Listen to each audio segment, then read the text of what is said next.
Dneska som len chcel urobiť také krátke video, aby som trocha predstavil Šerikov okruh, vlastne čo to je. Je to spravený areál, pôvodne to je na behanie a tak. To je niečo, čo ja mám osobne celku na salame. Hlavne čo sa mi páči na Šerikovom okruhu je, že sa tu dá fajne zacvičiť. Sú tu všaké chujovinky, mŕte hrást, závažia, teda ešte som sa úplne presne nepozeral, že koľko ich tam ešte ostalo. Kruhy, pneumatika, kladivo, závažia, čo sa dá farmárska chôdza, s nimi cvičiť. Je tu potok. Myslím si, že tu je dosť veľa takých užitočných vecí, hlavne pre ľudí, ktorí majú radi street workout, kalisteniku, cvičenie so závažami. Týmto videom som chcel zviditeľniť, lebo sám som o tomto kruhu vôbec nevedel, až pokiaľ mi povedala mama. Tu boli z nejakého klubu dôchodcov alebo čosi. Pritom ja som vždy hľadal takéto nejaké miesto, že kde by sa dalo zacvičiť a tak. Tak pôjdem vám. Inak čo ma veľmi potešilo bolo, že som si na začiatok zistil, že som si zabudol stojan, čo ma skoro asi. Takže tak.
Toto cvičenie odporúčam, keď vás fotrovci. Velice to pomáha.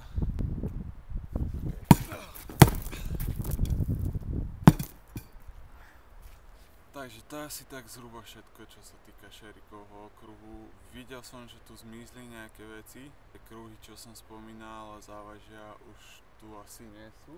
Taktiež nejaké činky a takéto srandy zmizli, pneumatika. Že som sa trocha odrbal, ale každopádne pre mňa toto ma stále aj nevystačilo úplne, keby tu ostali len hrazdy a tak. Pretože to si myslím, že je dosť fajn a všimol som si, že v mestách a kade-tade stávajú všaké hovadiny, všaké parky na cvičenie, ale ktoré si myslím, že sú docela také useless, lebo ako to je tak pre starších ľudí, ale niektoré akože čo sú tam stroje na cvičenie mi prídu úplne od veci, akože niektoré stroje mi prídu efektivitou, keď si sadnete na stoličku a kývete nohami vo vzduchu. Ale každopádne si zase nechcem byť negatívny a proste cením si za každú ako keby iniciatívu a všetko, čo sa najviac robí, a Šerikov okruh podľa mňa je jedna z takých super vecí, ktoré sa zrobili, a preto by som chcel poďakovať všetkým, čo vlastne tento Šerikov okruh a všetky veci, čo sa ho týkajú, spravili, a chcel by som poďakovať každému, čo venoval tomuto okruhu a všetkým týmto veciam, čo sú tu čas a úsilie, lebo ako fakt je to super, otvára to možnosti ostatným ľuďom, môžu si zacvičiť. Videl som tu kopu ľudí, dá sa tu spoznať kopu ľudí, ktorých zaujímajú podobné veci ako vás, pokiaľ cvičíte. Takže je to fajn, no, je to super, že toto niekto spravil.